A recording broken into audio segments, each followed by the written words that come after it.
ശ്രീ സേനാപതി വേണു, എപ്പോഴൊക്കെ ഭരണഘടനാ ചർച്ചകൾ നടക്കുന്നുവോ അപ്പോഴൊക്കെ കോൺഗ്രസ് പ്രതിരോധത്തിലാകും എന്ന കാര്യത്തിൽ സംശയമില്ല. ഇന്ത്യ സഖ്യം പ്രതിരോധത്തിലാകുമെന്ന് പറയാൻ പറ്റുകയില്ല. അവിടെ കോൺഗ്രസ് ആണ് പ്രതിരോധത്തിലാകുന്നത്. കാരണം ഇന്ദിരാഗാന്ധിയുടെ കാലത്തെ ഭരണഘടനാ മൂല്യങ്ങൾ ഇല്ലാതാക്കുന്ന പ്രവൃത്തി, അതേക്കുറിച്ചുള്ള ചർച്ചകൾ വാചാലമായി തന്നെ കൊണ്ടുവരുവാനായിട്ട് BJP നേതാക്കൾക്ക് കഴിയും. പ്രധാനമന്ത്രി നരേന്ദ്രമോദി അത് മുന്നിൽ നിന്ന് നയിക്കുകയും ചെയ്യും. അതാണ് ഇപ്പോൾ കാണുന്നത്. ഇന്ദിരാഗാന്ധിയും കടന്നത് നെഹ്റുവിന്റെ കാലത്തെ മുതലുള്ളവ ഊന്നി പറയുകയാണ് ഇപ്പോൾ പ്രധാനമന്ത്രി ചെയ്യുന്നത്. രാജീവ് ഗാന്ധിയുടെ ഭരണകാലത്തെ കാര്യങ്ങളും പറയുന്നുണ്ട്. അതുപോലെ തന്നെ മൻമോഹൻ സിംഗിന്റെ കാലത്ത് പാർട്ടിയെ സർക്കാരിനെ പിന്നിൽ നിർത്തുകയും പാർട്ടിയെ മുന്നിൽ നിർത്തുകയും ചെയ്തു എന്നുള്ള കാര്യവും അദ്ദേഹം പറയുന്നുണ്ട്. അപ്പോൾ ഈ ഭരണഘടനാ മൂല്യങ്ങളെ കുറിച്ചുള്ള ചർച്ച പാർലമെന്റിൽ ഉണ്ടാകാതിരിക്കുന്നതല്ലേ ശരിക്കും നല്ലത് കോൺഗ്രസിന്? മറ്റു പാർട്ടികളുടെ കാര്യമല്ല ഞാൻ പറഞ്ഞത്.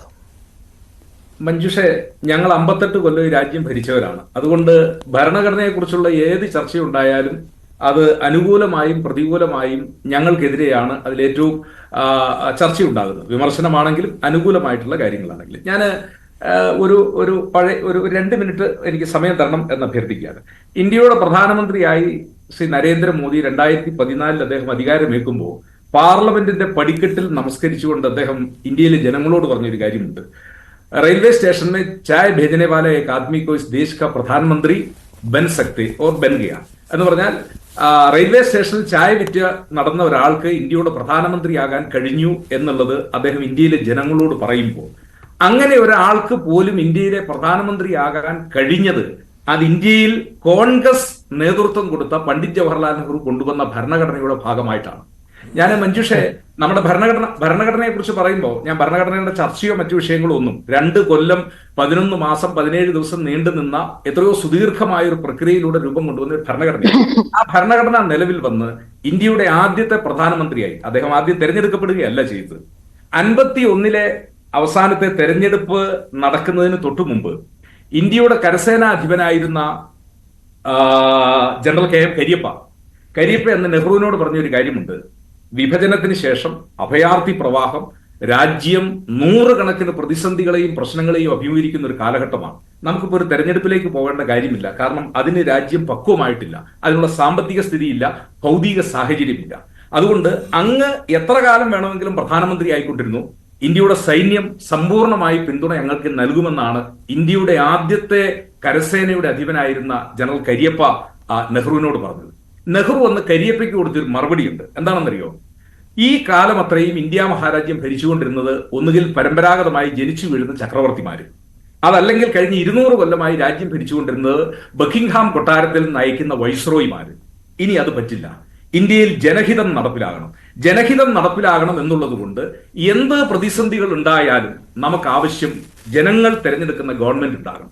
അങ്ങനെയാണ് ആദ്യത്തെ തെരഞ്ഞെടുപ്പ് കമ്മീഷണർ സുകുമാർ സെൻ എന്ന് പറയുന്ന ബംഗാളിലെ അന്നത്തെ ICS ഇന്നത്തെ IAS തുല്യം അന്നത്തെ ICS ആണ്. അദ്ദേഹം തെരഞ്ഞെടുപ്പ് കമ്മീഷണറായി 17 കോടി ജനങ്ങളെ അന്ന് വോട്ടർ പട്ടികയിൽ എൻറോൾ ചെയ്യിച്ചു. അത് പൂർണ്ണമാണ് എന്ന് ഞാൻ വിചാരിക്കുന്നില്ല. നമ്മൾ ഒരുപക്ഷെ രാഷ്ട്രീയ വിദ്യാർത്ഥികൾ കൗതുകത്തോടെ കാണുന്ന ഇന്ത്യയിലെ ആദ്യത്തെ വോട്ടർ, അദ്ദേഹത്തിന്റെ പേര് ശ്യാം ചരൺ നെഗി എന്നാണ്. അദ്ദേഹം കുളു മനാലി സ്വദേശിയാണ്, ഹിമാചൽ പ്രദേശിലെ. 2022 തെരഞ്ഞെടുപ്പ് വരെ അദ്ദേഹം ജീവിച്ചിട്ടുണ്ടായിരുന്നു. 106ാമത്തെ വയസ്സിലാണ് അദ്ദേഹം മരിക്കുന്നത്.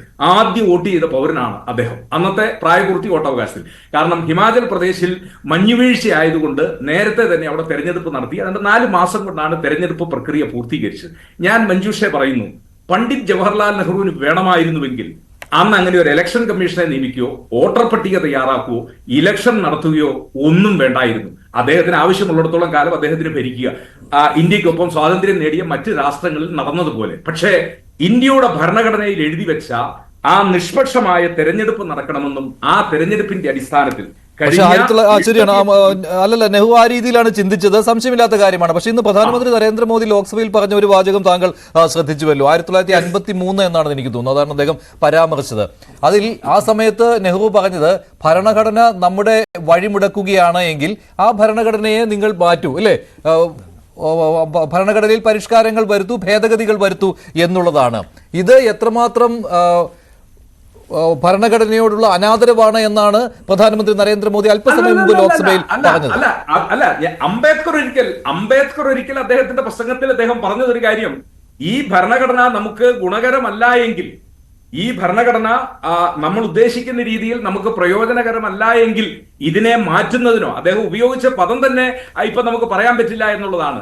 ഈ ഭരണഘടനയെ അതായിരുന്നു അംബേദ്കർ ഒരിക്കൽ പറഞ്ഞത്. അത് ഒരു സ്വയം വിമർശനത്തിന്റെ ഭാഗമായിട്ട് നടത്തിയിട്ടുള്ളതാണ്. ഞാൻ പറഞ്ഞത്, ഇന്ന് പ്രധാനമന്ത്രി പാർലമെന്റിൽ പ്രസംഗിക്കുന്നു, നെഹ്റു ഇന്ത്യയുടെ ഭരണഘടനയെ പലപ്പോഴും അട്ടിമറിച്ചു. നെഹ്റു അട്ടിമറിച്ചിട്ടില്ല.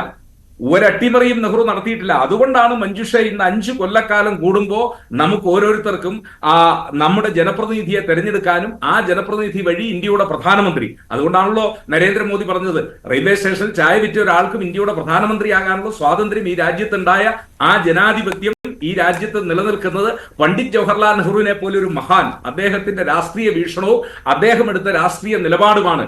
ഒരിക്കലും കോൺഗ്രസ് ഇന്ത്യയുടെ ഭരണഘടനയെ അട്ടിമറിക്കുകയോ ശ്രീ ശങ്കുറ്റി ദാസ്, പ്രധാനമന്ത്രി ഘോരം ലോക്സഭയിൽ പ്രസംഗിക്കുന്നുണ്ട്.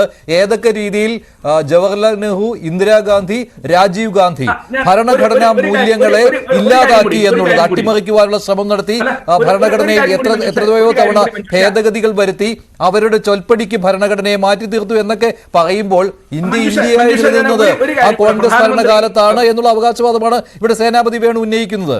മഞ്ജുഷ, ഒരു ഒറ്റ കാര്യം, ഒരു മിനിറ്റ് കൂടെ എനിക്ക് വെച്ചാൽ മതി, ഞാൻ ഈ ഫേസിൽ നിർത്തിക്കോളാം. ഈ അദ്ദേഹം സംസാരിക്കട്ടെ. ഓക്കെ,